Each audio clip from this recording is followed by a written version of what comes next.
शहर लाहौर की पुरानी गली में एक लड़की रहती थी, जुनैरा।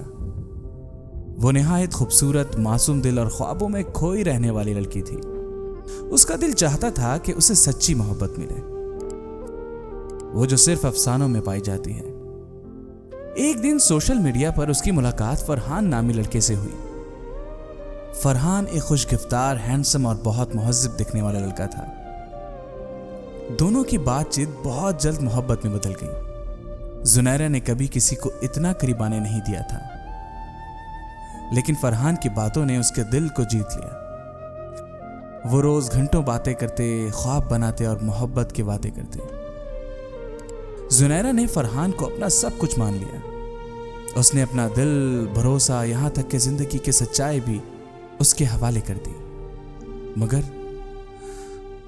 मगर अचानक एक दिन फरहान की कॉल आना बंद हो गई। मैसेजेस का कोई जवाब नहीं, ना ही वो सोशल मीडिया पर ऑनलाइन आया। जुनैरा पागलों की तरह हर जगह उसे ढूंढती रही।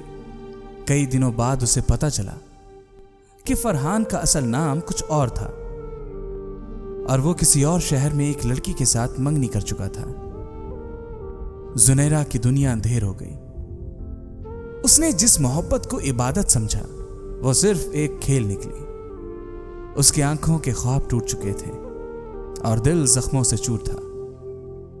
वो दिन, वो लम्हे, वो वादे, सब धोखा था। जुनैरा ने खुद को समेटा और एक फैसला किया, मैं कमजोर नहीं हूं, मोहब्बत में धोखा मिला है, पर मैं अब खुद से मोहब्बत करूंगी।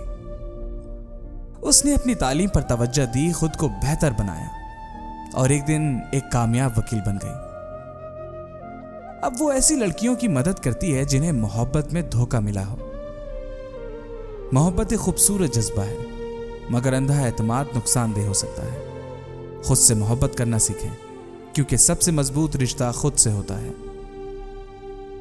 कहानी अच्छी लगी हो तो एक लाइक जरूर दीजिएगा, अपनी राय कमेंट्स में दें और ऐसी ही मजीद दिल को छू लेने वाली कहानियों के लिए चैनल को सब्सक्राइब करना ना भूलें। आपकी मोहब्बत ही हमारा हौसला है।